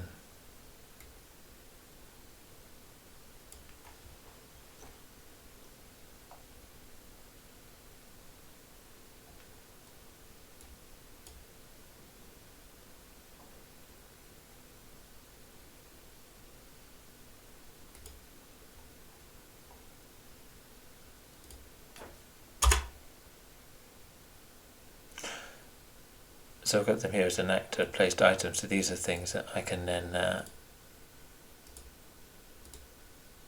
like a torch that could be lit and placed and then light an area. Here's an oil barrel that needs to be made smaller.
So there's the oil barrels there that, and then we need to make it though an item as well as a placed token.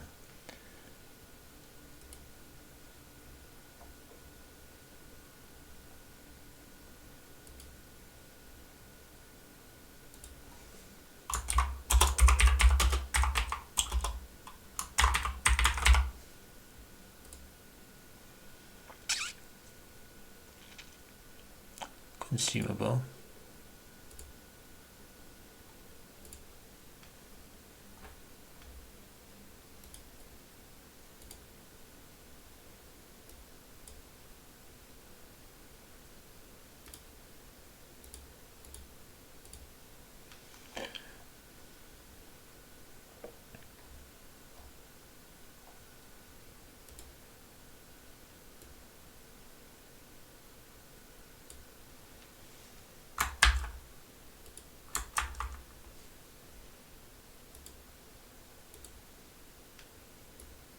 Okay, and bulk is 2.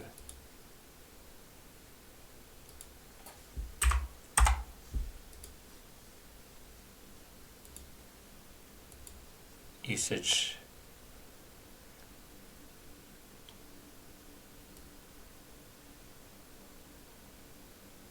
carried.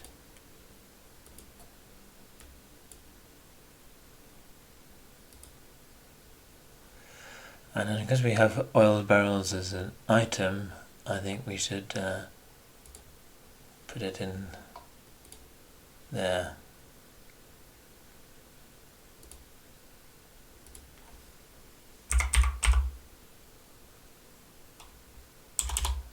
We'll drag it, because I'm going to use the compendium.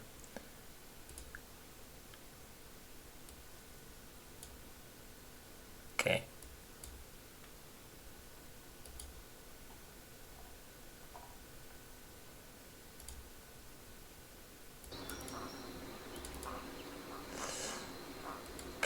so they can take an oil barrel out of the oil barrel token, and then when they want to put it down, if they want to blow it up and put it down somewhere, we can then drag the token and they'll just delete the item from their inventory.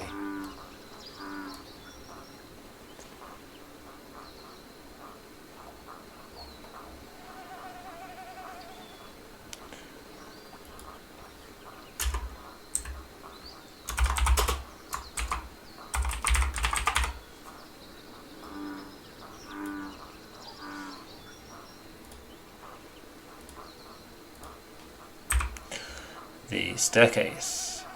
Halfway down the stair, which spirals down 80 feet, is a more slippery section not apparent until stepped upon. Roll a DC 15 balance check for each PC at this point. On a critical failure, the PC falls, so should we make this a hazard?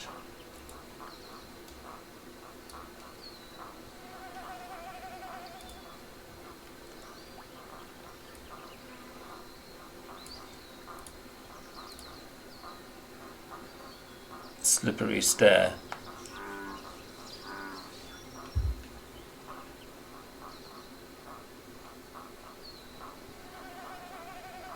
We'll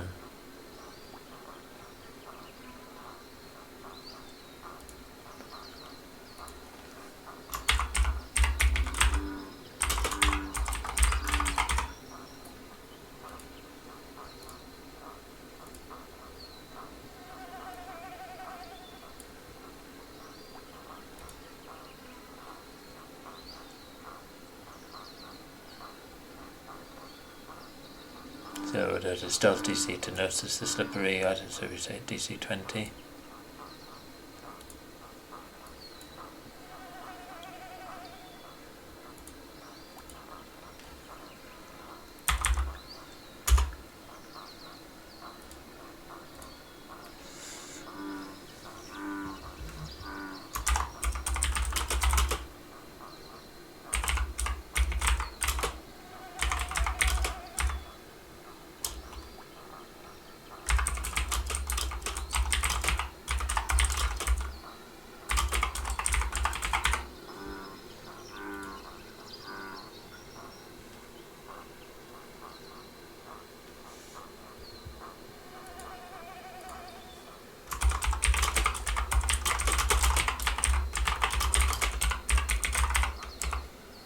Very well typed.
There's no routine, it's a simple trap reset action, so we want to have an ability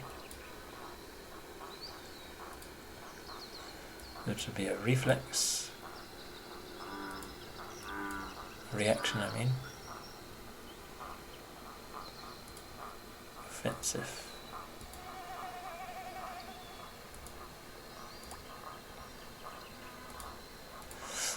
And we'll put it here.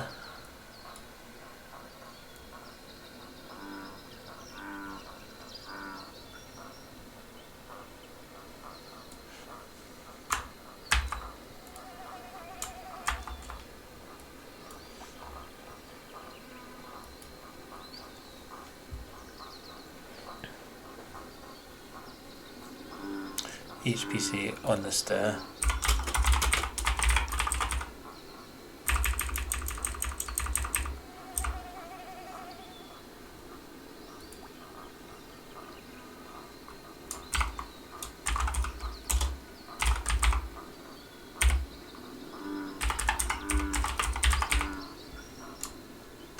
get rid of that annoying noise.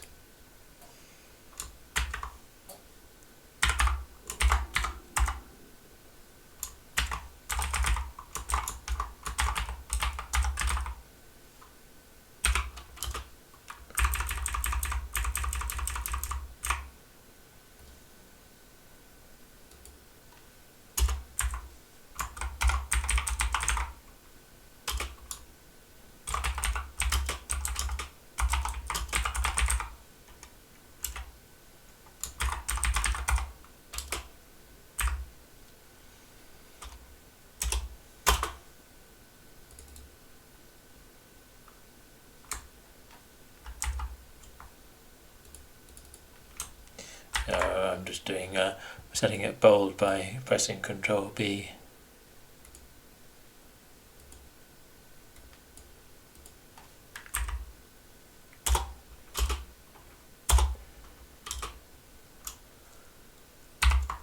Don't know why. Oh yeah.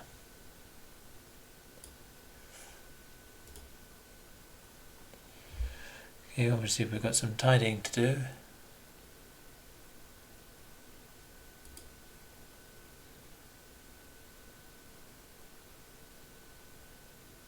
Something wrong with this.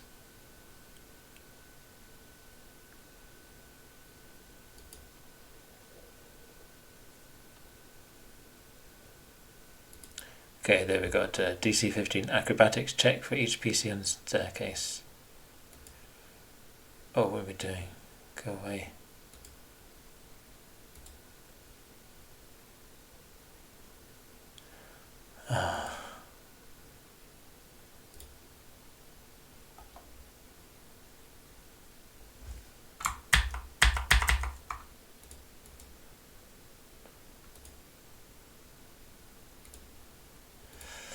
Right.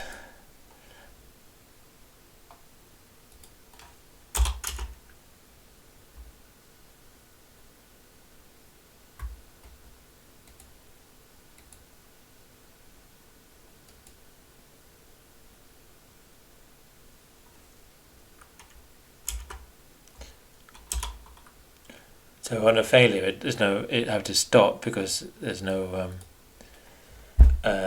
and you're not in combat, so there's no penalty. So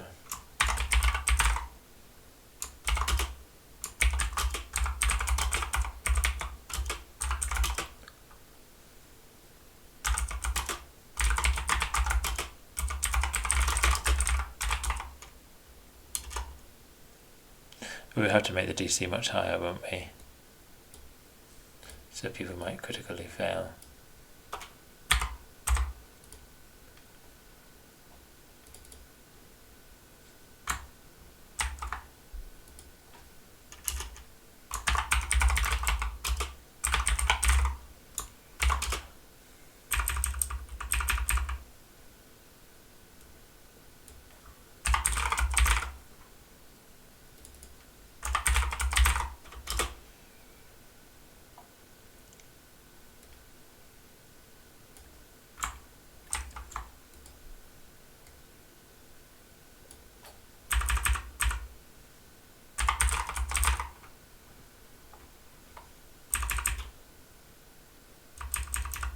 Creature tumbles down the stairs if there is nothing to stop them for 46 bludgeoning damage.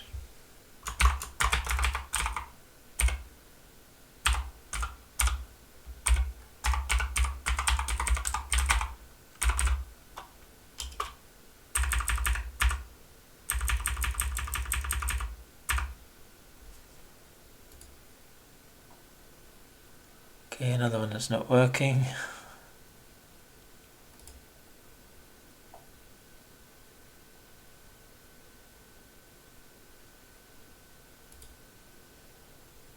Capital D.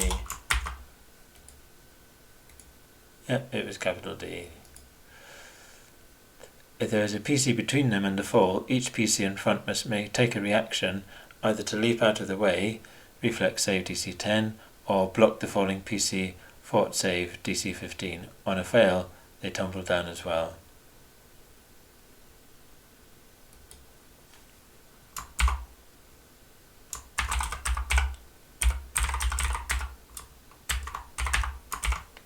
Just made these DCs a bit harder. They're quite high level now.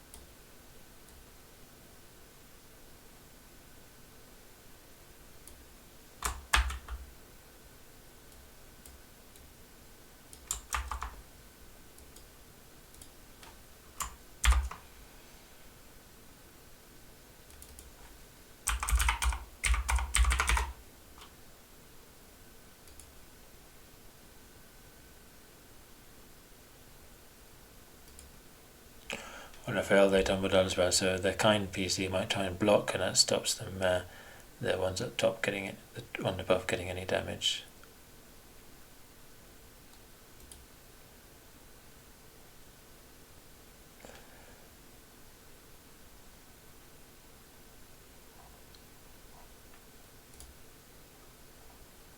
And it may be better to start. So if there's one PC falling, who's going to be in front of them?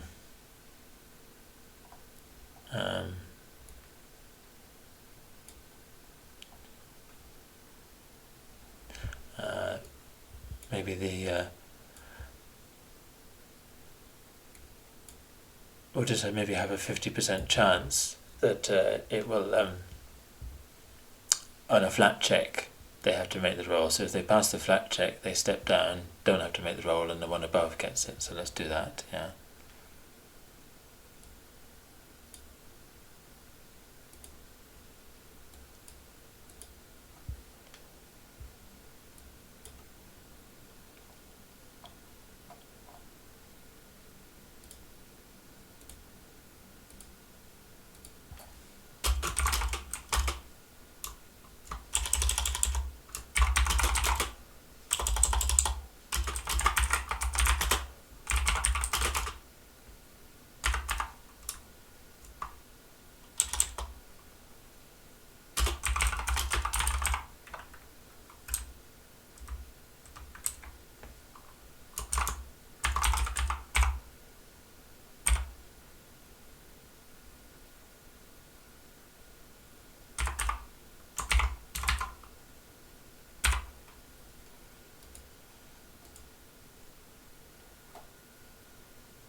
There's a piece, if a creature fails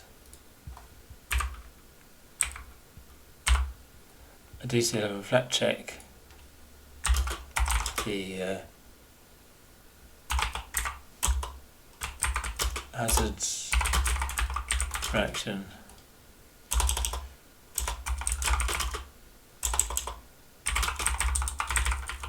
is triggered.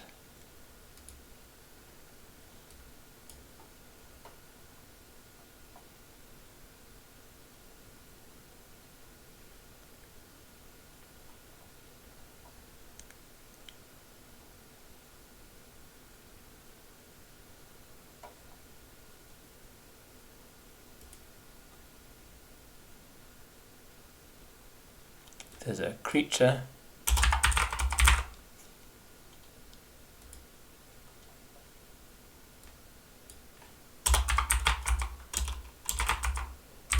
between them and the fall. If they passed the flat check and did not step on a slippery section,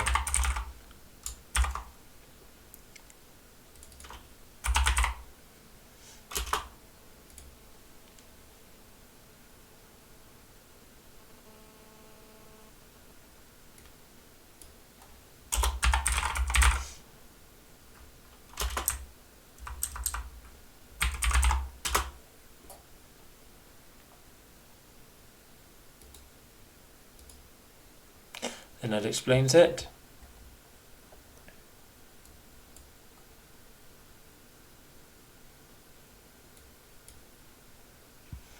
Okay, see ya. Need to edit it.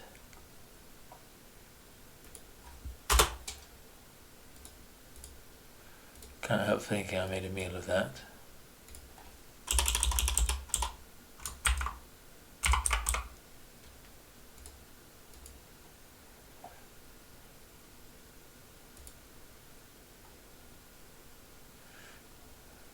Okay.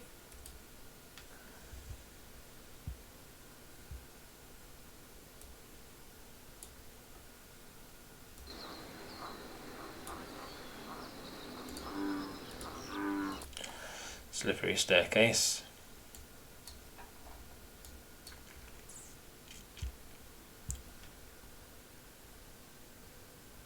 And I think I'm gonna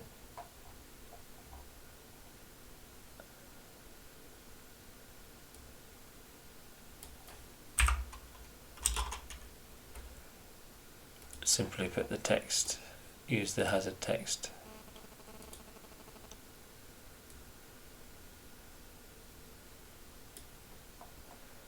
Wrong place.